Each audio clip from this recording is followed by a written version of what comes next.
So thank you everyone for being here. We are about to start the webinar, just waiting a few more minutes for more people to join. Thank you.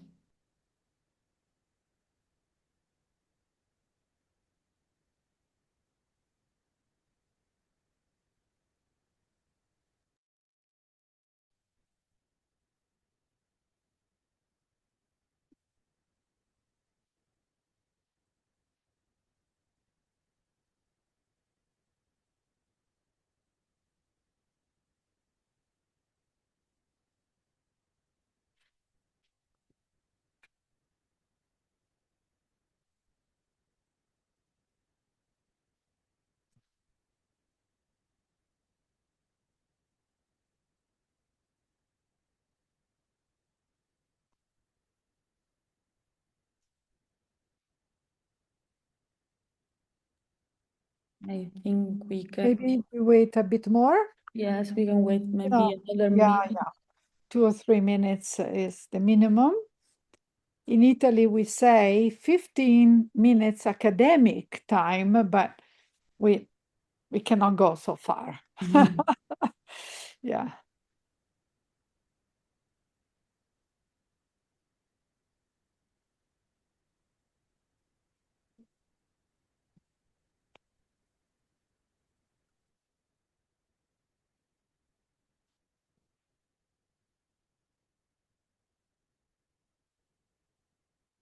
One more minute.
Okay, then maybe we shall start now.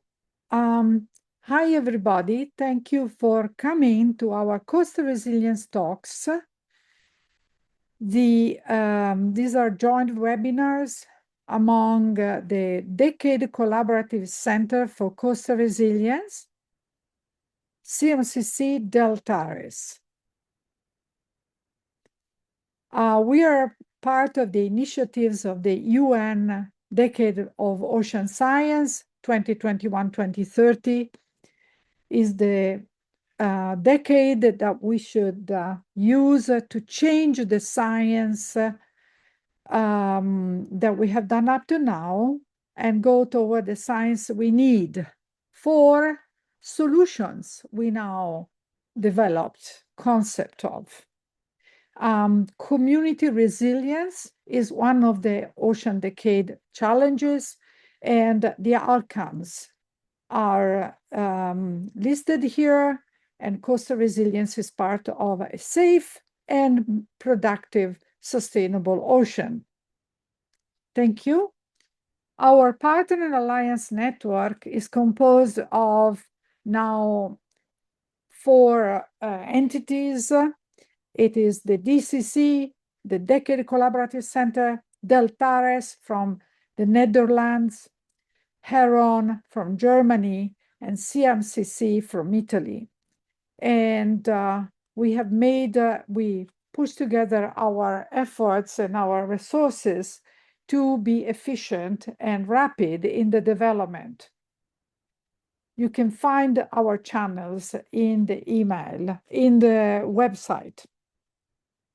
And today it is my great pleasure to introduce Dr. Kathy Mills from FishSCORE, that is a very important other UN Decade project, and she will talk about resilient marine fisheries in a changing ocean. Dr. Katie Mills is a senior scientist at the Gulf of Maine Research Institute. Her research seeks to understand fisheries integrated with physical, biological, ecological, and social and economic information. That is the real main direction of development that this decade is addressing and is leaving as a legacy. Let's next one. Just a few very brief information. Our question and answer session. We will address your question only if you type the question and answer the questions on the panel that you find on your Zoom screen. And then we will do that at the end of Kathy's presentation. So now it's time to start. Thank you very much, Kathy, for being with us.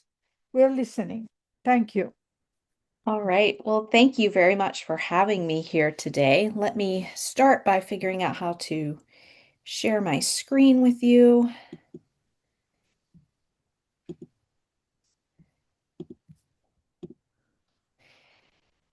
All right. I hope that looks fine for everyone. Very fine. Okay, great. Thank you.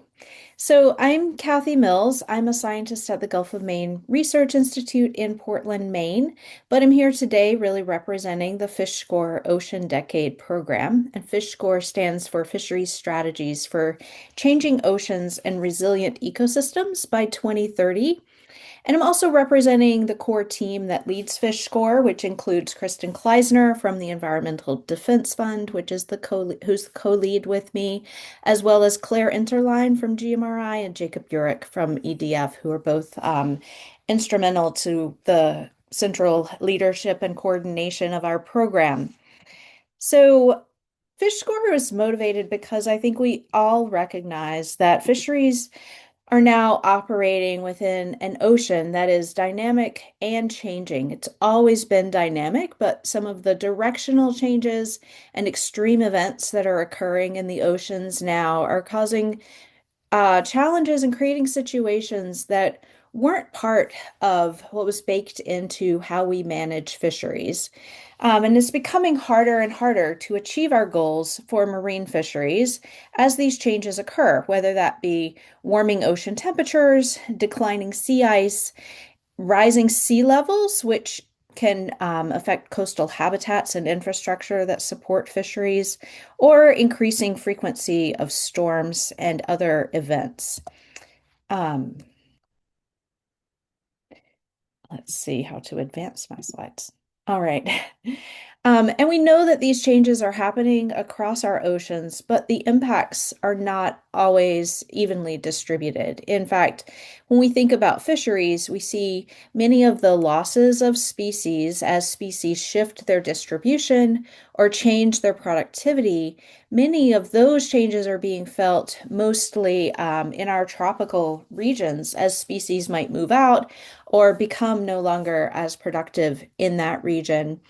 And this is affecting the potential for fishery harvest and catch potential around the world, with many of these major impacts really concentrated in tropical regions where participants in fisheries are heavily dependent on the protein they derive from fisheries, and fisheries also support their livelihoods more broadly. So we see changes accruing to fisheries in a variety of different ways, through changes in coastal habitats and pelagic habitats as well, changes in how fishers are able to harvest resources from the ocean. some of the effects percolate through supply chains and into communities as well. So, given the diverse nature of impacts, we also understand that we need diverse approaches for evaluating how fisheries are performing against their objectives in the context of change and the benefits that are able to be derived from fisheries. So today I want to give you a little bit of insights into FishSCORE, the Ocean Decade Program, but I'm going to start prior to the development of FishSCORE with some of the work that we did to lay the foundation for FishSCORE through a climate resilient fisheries working group that was sponsored by the Science for Nature and People Partnership. I'll give you an overview of FishSCORE and talk about some of our recent activities as well.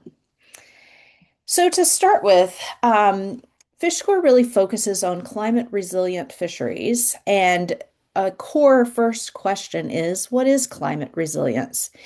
We use a working definition of resilience that encompasses the capacity of a system to withstand change, to recover from change, adapt to change, as well as transform in response to a change. And this issue of resilience is really important in many fisheries around the world as they operate not only as entities sort of set aside to themselves, but really as systems embedded in much broader social ecological systems. So thinking about the nature of resilience as it operates within this broader system is a core part of how FishSCORE developed and what we are trying to achieve. So FishSCORE really arose following a climate resilient fisheries working group that brought together a network of participants from around the world to address three kind of core goals or questions. So through this working group, we reviewed the social ecological systems literature to identify resilience attributes and identified particularly those that could be relevant to climate resilience in marine fisheries to try to understand how they operate in marine fisheries. What are the potential mechanisms that can influence how that attribute affects resilience of fishery systems experiencing climate change? We then also evaluated those attributes against specific fishery case studies and use those insights to develop a resilience assessment toolkit. And I'll walk through each of these sequentially here. So I do want to actually, before I leave this slide, just really reinforce the fact that we're thinking about how multiple dimensions of the fishery system can shape resilience of that fishery. And these dimensions include ecological, socioeconomic, and governance dimensions. And these all obviously come together, and there are attributes of adaptive capacity and resilience that can be observed across all three of those dimensions. So I hope this will carry through and you continue to think about these three elements of fisheries and how they shape fisheries resilience. So through this working group, our first step and first major undertaking and the approach we used was to conduct a literature review, draw from the literature across social ecological systems writ large, not specifically to fisheries, to try to identify attributes that support resilience in these systems and particularly apply that to a fisheries context. What we were really looking for is a set of attributes that can be relevant in the real world of fisheries as they operate, whether that be small scale fisheries operating at a community level or some of our larger industrial fisheries. So from this literature review, we identified 38 attributes across the ecological, socioeconomic, and governance dimensions that I mentioned earlier. And some of these included, for example, in the ecological realm, healthy fish populations, having populations that had high abundance, age structure, a diverse age structure. In the socioeconomic realm, features like social capital, diversity of economic opportunities, And knowledge diversity and learning capacity were all attributes that emerged as being relevant to climate resilience in fisheries. And then in the governance dimension, features like the ability to be responsive, a participatory structure, and leadership and initiative emerging from within the governance system were all important. So we developed a suite of attributes and proposed mechanisms for how we felt they would influence climate resilience in marine fisheries. But the real goal was to understand how these attributes might be useful in sort of evaluating resilience and the features that support resilience across real-world fisheries. So we also conducted a suite of 18 case studies in fisheries around the world.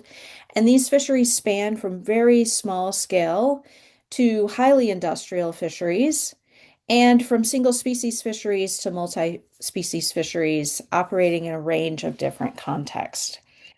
And from this work, essentially what we were doing is looking at those 38 resilience attributes across each case study and rating the strength of the attribute based on its presence in the fishery system, which is what you see here along the y-axis, the score that we gave it, given its ability to be recognized within that fishery system. Then we also rated the importance of the attribute for contributing to the system's ability to help address climate impacts. And these two dimensions then created a way of looking at how the different attributes, the 38 attributes, scored across all 18 case studies. And so what you see here are dots placed for the way that that attribute would be rated across both of the strength and importance dimensions. For example, learning capacity. We see that across all 18 case studies, its average score had a high importance as well as a high strength score. And what we can focus on here is really the right side of this plot. If we look at sort of those that were rated highly important, we see that some of those were already present and highly recognizable within their fishery systems. And we grouped these and called them the robust sources of resilience that we observed across the fishery cases we examined. Others were important, but were not as prevalent or easily recognizable in the fishery cases we looked at.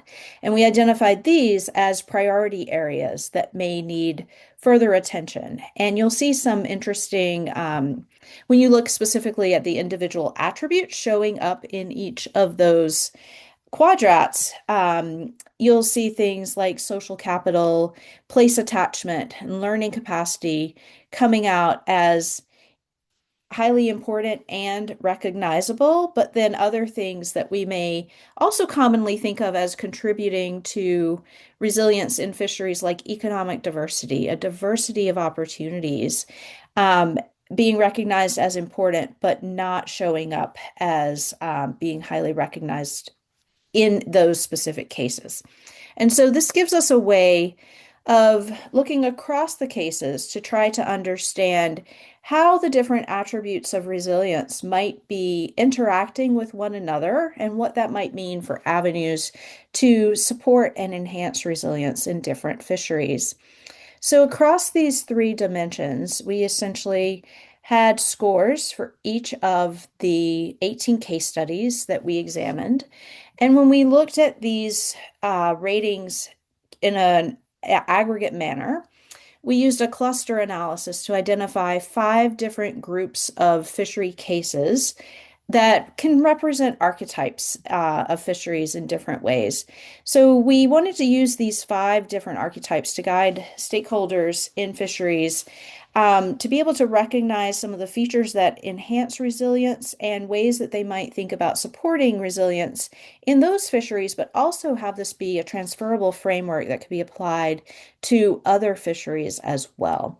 So when we dig in more deeply here, what we see is that there's a group of fisheries for which the economic assets and governance features of those fishery systems are really contributing to resilience in those fisheries, and identifying opportunities and leverage points for action that can enhance those attributes or fill in and strengthen attributes that might be weak at present can be an important pathway to resilience for those fishery systems. So this group particularly includes some of the more industrial fisheries, and we see reinforcing feedback loops, for example, where socioeconomic attributes like wealth and reserves can lead to learning attributes like access to knowledge or the ability to use technology in the fishery.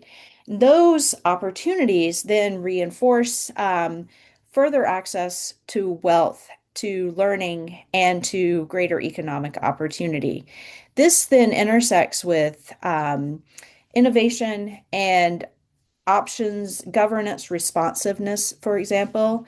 And so we see interplays between the economic growth of these fisheries and the development and changes in governance arrangements.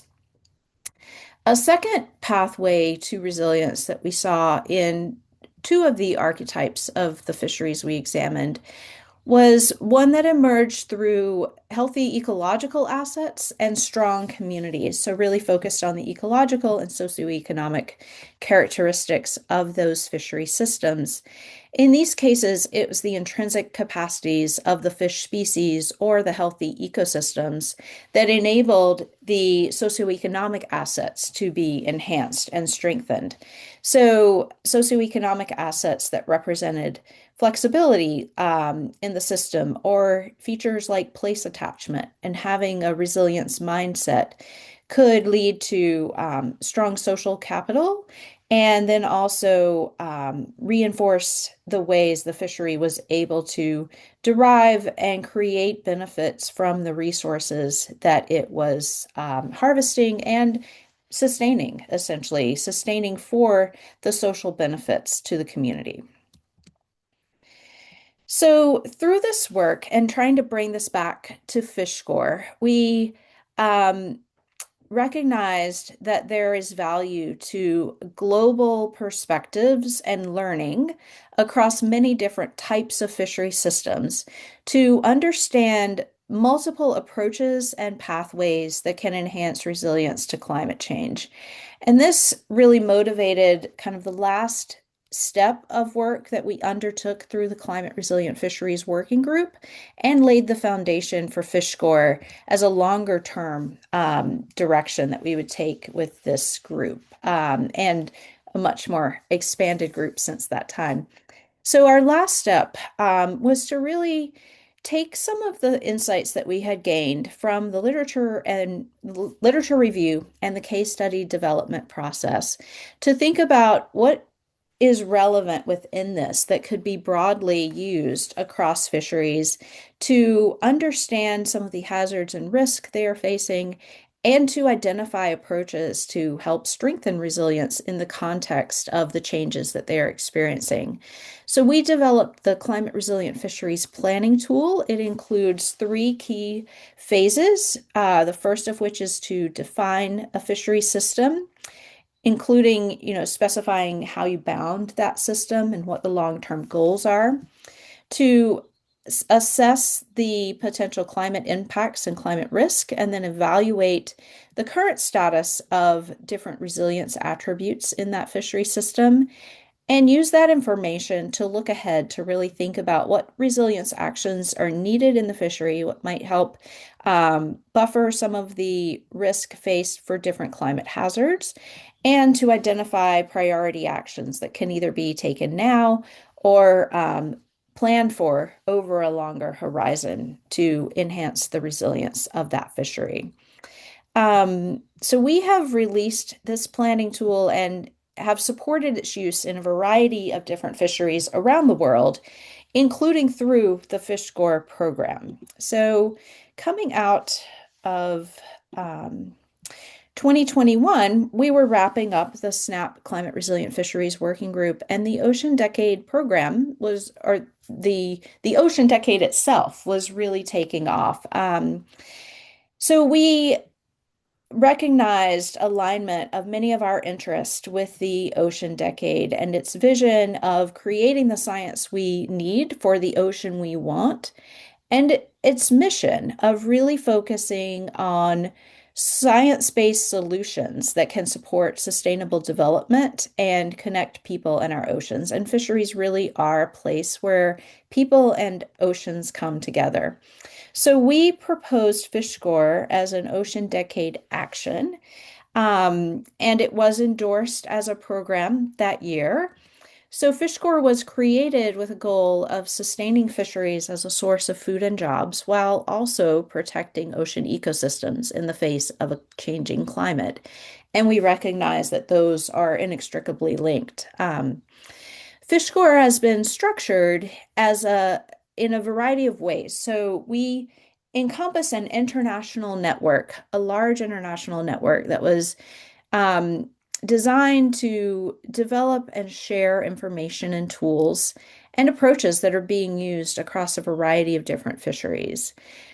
It's also designed to support local and regional collaborations to co-develop climate resilient strategies in specific fisheries and locations around the world, and then to pull together some of the learning from those cases to create local to global feedbacks by connecting global ocean science to societal benefits at more local and regional scales, and through synthesis work to scale up those local lessons and insights and experiences to understand how they play out differently and some of the value of similarities across them at more of a global scale. So through FishSCORE, we have developed a global network that includes a variety of different participants, including scientists, people who participate in fisheries and fishing organizations, fishery managers and practitioners as well, and some policy experts. And this network spans many different regions of the world. And within particular regions, we are also working with partners to develop more specific targeted actions that can support fisheries that are operating within changing ecosystems and looking at their future and potential resilient strategies to move toward the future that they want for that fishery. So FishSCORE has focused on several different avenues of work to advance what we are trying to create through the program. The first is really building a global network to facilitate information exchange, foster learning, and advance awareness of and the ability to share approaches for climate resilient fisheries.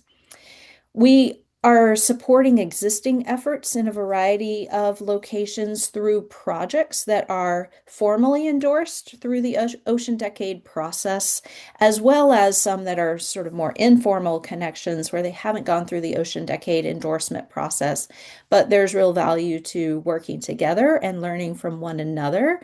So we work with both types of partners to support efforts in a variety of different regions to enhance the resilience of fisheries and fishing communities that are navigating climate impacts.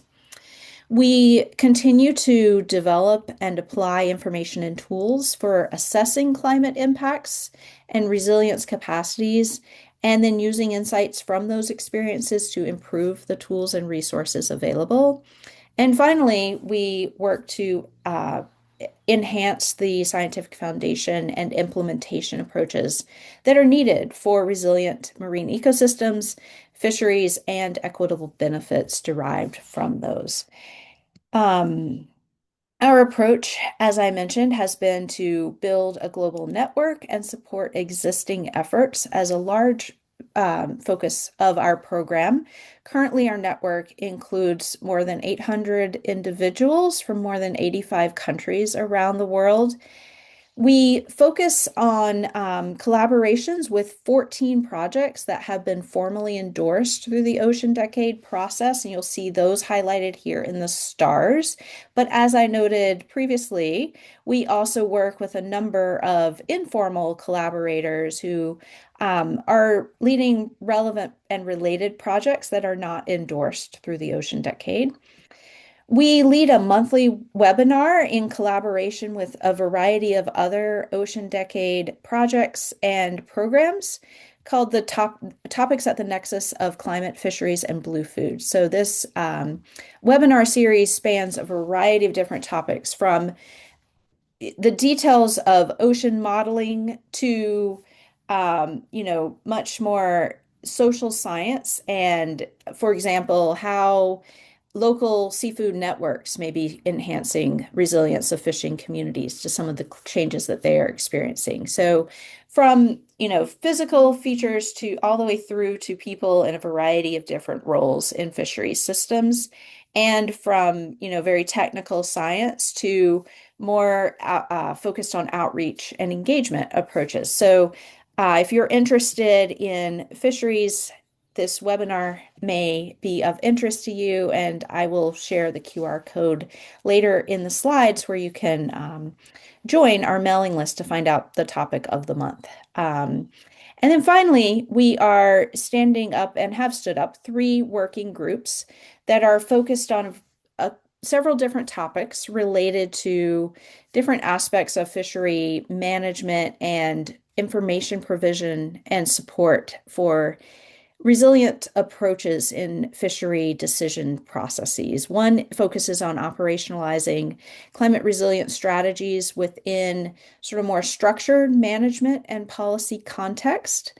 One is focused on co-management and the alignment of and value of co-management approaches in enhancing climate-ready fisheries and climate-resilient fisheries. And this is really structured as a learning network to learn from experiences in a variety of different co-managed fisheries.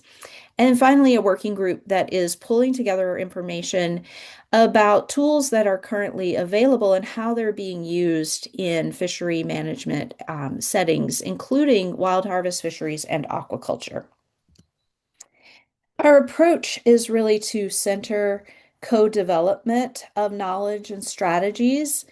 We've identified a set of core principles that we apply to the work that we do with others, which includes being inclusive and trying to work with a diversity of partners, drawing all the relevant participants into processes, thinking about procedural equity, co-leadership, and knowledge co-ownership, and whether we're creating reciprocal benefits from our work. So our endeavors enhancing what FishSCORE wants to achieve, but also certainly enhancing what the partners in those endeavors also want to achieve. And I will just note here that, we kind of use a cycle of connecting with partners, thinking about ways that we can work together to enhance knowledge and empower different types of knowledge and different types of participants in the process, and then reflecting and strategizing based on those experiences, with the core outcome being that we would hope that over the decade we're helping to move climate resilient fisheries forward so that they can sort of enhance and promote sustainability, equity, and agency in fishery systems. The Climate Resilient Fisheries Planning Tool, which I mentioned earlier, has become a really important way in which FishSCORE is able to connect with partners in a variety of different fisheries. We've worked with people in a number of settings. This is an example from a workshop in Fiji, where we worked with a project team there to implement workshops focused on climate vulnerability and resilience assessment in their fisheries. These were very small scale coastal fisheries, to carry out this process of evaluating their current situation and thinking about strategies that will enhance resilience moving forward. And we've also supported use of similar processes in a variety of different settings around the world, other very small scale fisheries to more developed fisheries in Europe and North America as well. And then we also feel that enhancing the scientific foundation for climate resilient fisheries is an important contribution and seek to contribute to this through a lot of our case specific and synthesis work that we are doing as part of FishSCORE. And this takes a variety of different forms. It may be focused on co-production approaches or resilience in specific fisheries, as well as contributing to more policy relevant outputs that are being developed through the Ocean Decade. So just to give you a sense of some of our recent activities and accomplishments, in the past year, we have led a workshop on climate resilient marine fisheries that brought together about 30 people from 12 countries around the world, again, to share experiences, to understand different approaches that are being taken in fisheries around the world, and to think about some of the similarities as well as the context specificity of some of the strategies that are emerging from those efforts. We also implemented a questionnaire to better understand climate impacts and resilience strategies across certain fisheries, and have enhanced and brought some new resources into the climate resilient fisheries planning tool. These include resources to support workshop facilitation for using the tool, and we've translated it into Spanish and Bahasa Indonesia. Would love to be able to provide it in other languages as well. So I'll just give you some insights into some of the specific things that are emerging from some of those efforts from the past year. The workshop that I mentioned really focused on understanding the types of stressors, the contextual factors, and resilience attributes of fishery systems that influence the strategies and approaches that are being used to build climate resilience.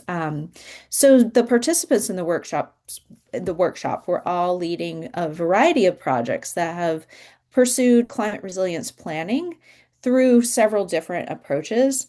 And we sought to characterize some of the variability and commonalities in the stressors, the resilience attributes of their fisheries, and the strategies that were being deployed. So just to give you some insights from this workshop, this was a preliminary analysis of some of the goals that different participants represented from the work that they had been part of.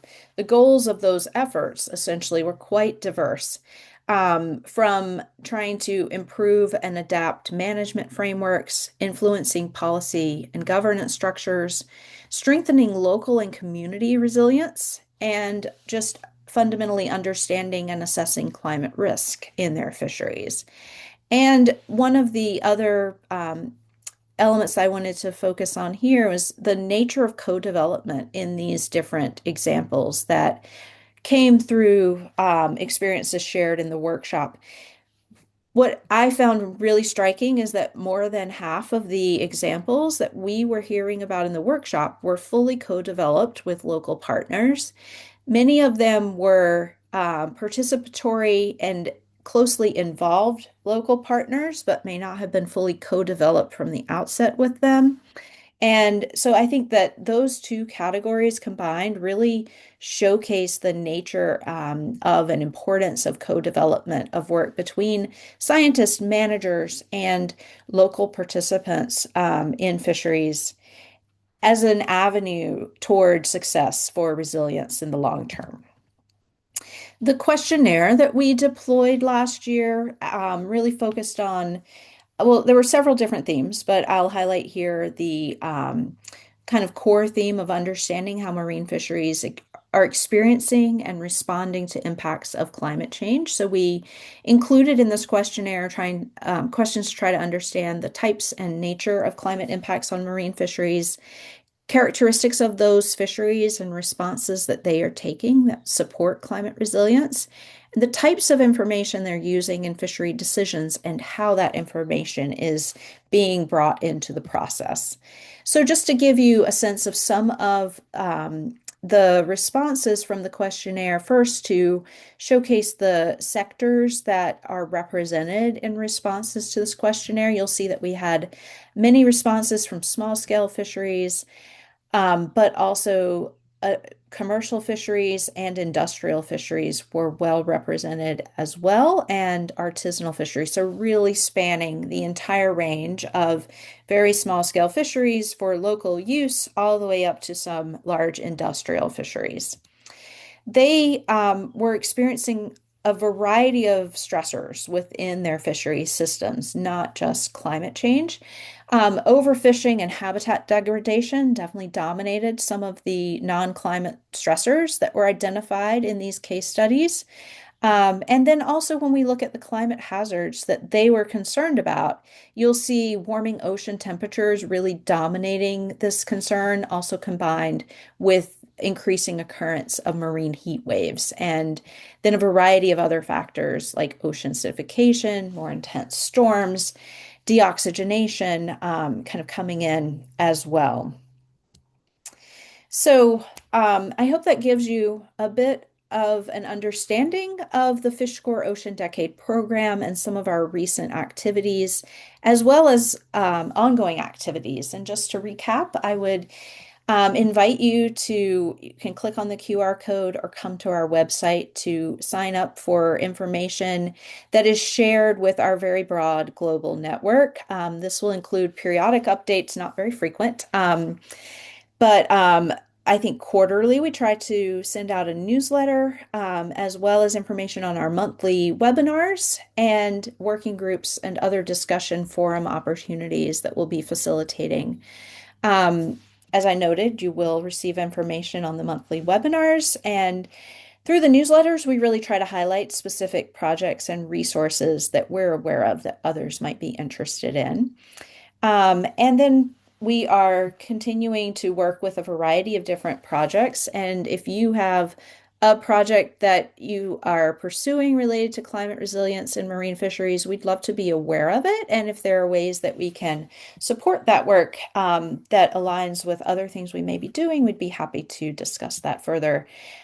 We will be continuing to develop products from the workshop and the questionnaire that I just mentioned.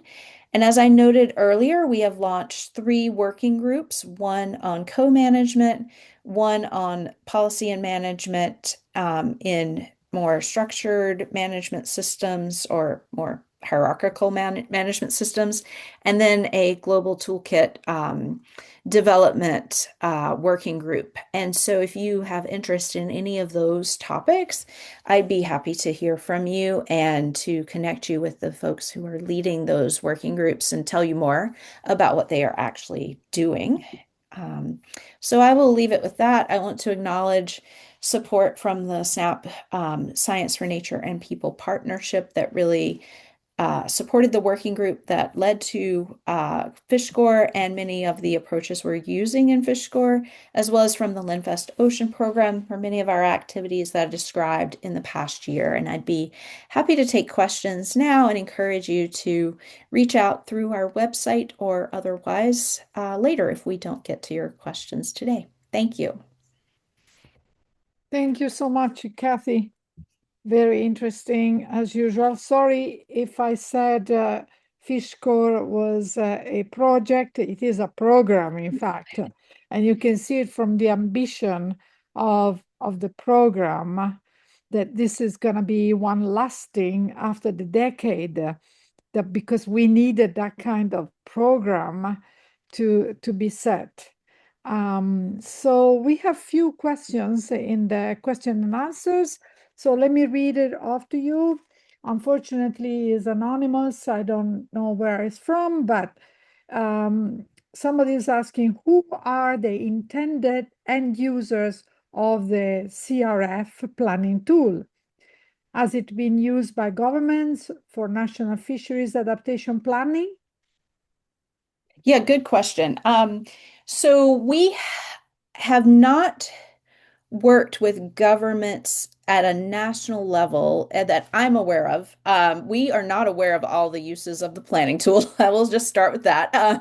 We have not worked directly with national governments for national planning purposes, but through some of the applications, we are working with partners who are working with their national fisheries agencies for planning that is, in the cases that I am aware of, is working with those partners, but still applying it at more local scales, not for setting national strategy, but in some of those cases, there is an intention that those local experiences will scale up and influence national strategies. So I hope that is useful. We've seen it more used in settings where there may be particular applications in certain communities or certain regions, but in some of those cases that has been with the national agency partners. I hope that's helpful. Yeah, at least for me, if the person asking the question wants more clarification, please write it again on the question and answer. So maybe my comment also maybe for you is, since this is a very important tool to develop and it is an outcome of the decade, will it be also, will you evolve it in the next 5 years before the decade ends? Do you have Absolutely. We are continually working on improving the tool as we see value to bringing, if there are, for example, we created a set of slides and a facilitator's guide because we had so many people asking us for help in leading processes to use the tool. So we will be drawing from our experiences of being involved in helping others use the tool to continually improve the resources that are available. But I would say that our role really has been working with a variety of different individuals and groups who are interested in using the tool to adapt it to their particular application. And it is a flexible framework that really does need to be adapted to the particular use in a particular fishery. And so it provides the core structure, but thinking about how you would actually use that and how you would have conversations that would carry you through that process is different for every fishery. So we can help support that, but it's really the local participants from on the ground, the local leaders who know the fishery system that they are trying to carry out this process within. So it is being adapted and modified as needed to be useful all the time. And it's not meant to say, we have created a cookie cutter tool that will be perfect for your use in every system. It is absolutely being modified, used in different ways, and sometimes used piecemeal. Certain parts of it might be used within broader planning processes, not necessarily the whole suite of steps as we have laid them out in the planning tool. Thank you. Very interesting. So we have another question. Will there be future workshops, meetings for fisheries and climate resilience focused project managers? Yeah, I mean, I think that absolutely we plan, one of our hopes for the coming couple of years is to be able to conduct some more regionally focused workshops in different regions around the world where we would be seeking to bring together managers, scientists, fishermen themselves, others involved in fisheries in different ways, whether they be organization leaders or practitioners on the ground playing different roles. So we look to include a wide variety of participants in these workshops.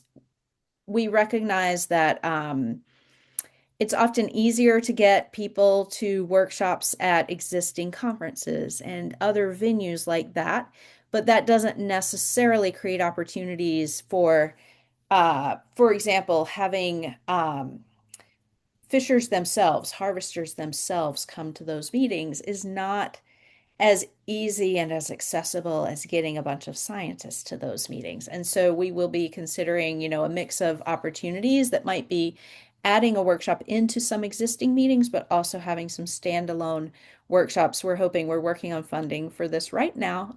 So having some standalone workshops that would be based sort of within settings that are really conducive to drawing in sort of on the ground fishery participants as well.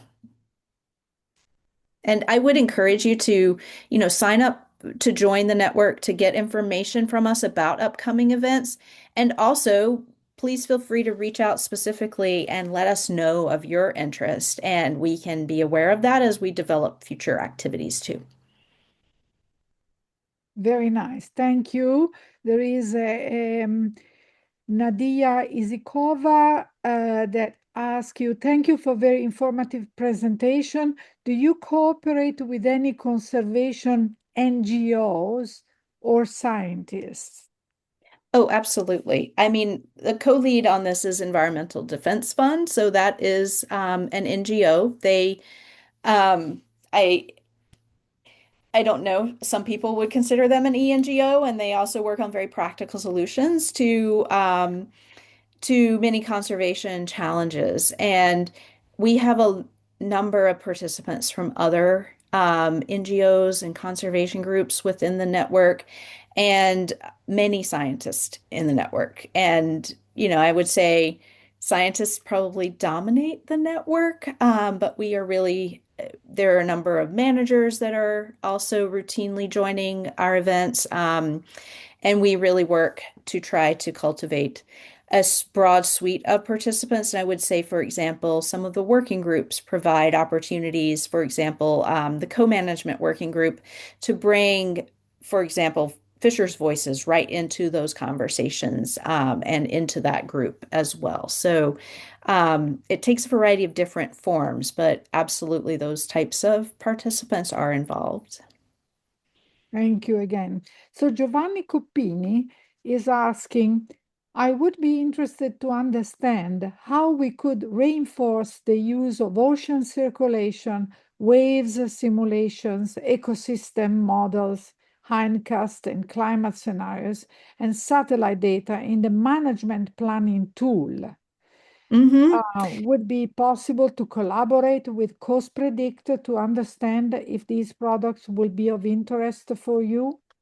Absolutely. That would be great. And it comes into the planning tool right at step 3, which is a matter, that's the point at which we try to understand what are the climate risk in the system and what's the outlook for change in the system. And those ocean model products and ecosystem models are really important for understanding the risk, the projections, and also not only what is changing in terms of the resource that might be supporting the fishery now, what might be changing that could create future opportunities that might broaden the suite of avenues that could be used to enhance resilience in the fishery.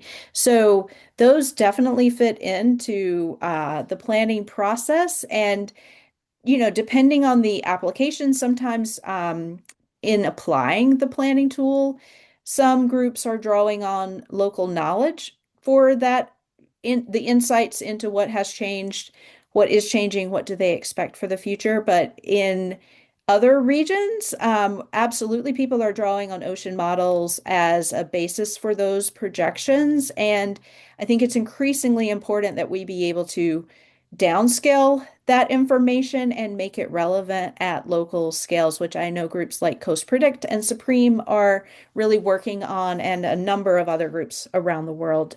So yes, that absolutely fits in and is an important part of the process. Thank you. And last question here is about, do you have existing projects, partnerships in the Philippines? There Yes. is a big aquaculture fisheries. Now, here is Interesting. aquaculture fisheries in my province, and would be interested to connect and see what we can do if possible. Thanks. Yes, absolutely. We do have a project partner that was endorsed through the Ocean Decade.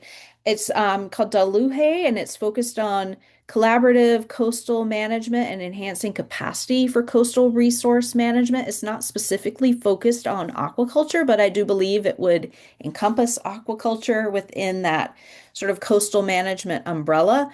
And I will say our work has not been heavily focused on aquaculture, but it is a space that we get quite a few requests, and we are really thinking about how we can adapt some of the work that we are doing and the products that we are developing to be more inclusive of aquaculture, recognizing that the governance systems for wild harvest fisheries and aquaculture are really different, but many of the other elements of the other dimensions have a lot of commonalities and intersections with each other. So we really would benefit from thinking about them together. And this is something that we are really grappling with. How do we sort of enhance our capacity to bring insights into that space, or the pool of people we can draw from who have more knowledge in the aquaculture space and could really work with us to think about how we extend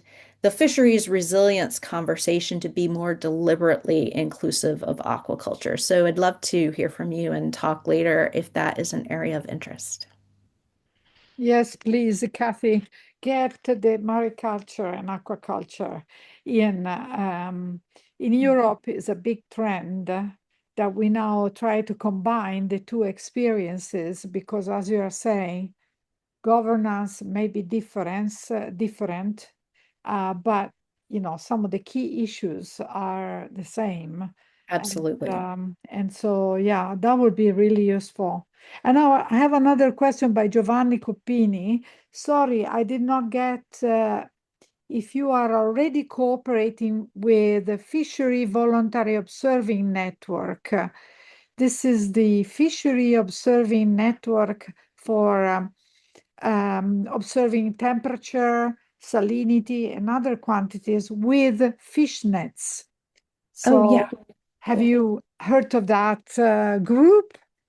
I have heard of that group, and we do have similar efforts in the US that may not be part of that, but is certainly, fishery based data collection on environmental conditions. So we, as FishScore, are not we don't have any sort of activities underway to really draw together that information and provide it for application in climate resilience planning, for example. But we do try to point people to resources that could help them understand their ecosystems if that's something they need access to. So that would be something that we would have on our radar screen to direct people to. And it is certainly something that we would be interested in. That would be the kind of thing that we might work with a group, for example, as a partnership where there may be a different project really sort of concentrating on that element of developing what can we learn from these voluntary observing networks and how could we use it. So if that is of interest in terms of a potential partnership there or some type of collaboration and alignment of efforts, it would be great to talk further. Thank you. Yes, we can actually make contacts with them. We work Coast Predict, and the DCC works a lot on citizen science observations, and so that is a big part of it. It's a very nice concept. I probably, yes, US systems are not properly interfaced, but we should definitely try to. I would say, yes, that is absolutely important information in all, like many of our partner projects have similar work, not necessarily observing on fishing nets, for example, but citizen science and local knowledge building and synthesis is really important in many of our associated projects. We just don't kind of support that kind of at a global level because it is often very place specific. So working more as a partner to support those place-based efforts is how we have been interacting in those types of settings. Okay, so I see you have a thank from Jaime Alado Blake from the Philippines. He will contact you. And Great. so he or she, sorry, I apologize. But I think that, Everybody's thanking you and very interesting. Yeah, fisheries is a big part of the blue economy, so we need to consider in the coastal resilience. Thank you for being with That's great. Thank you for having me. I appreciate the opportunity. Thank you all for joining.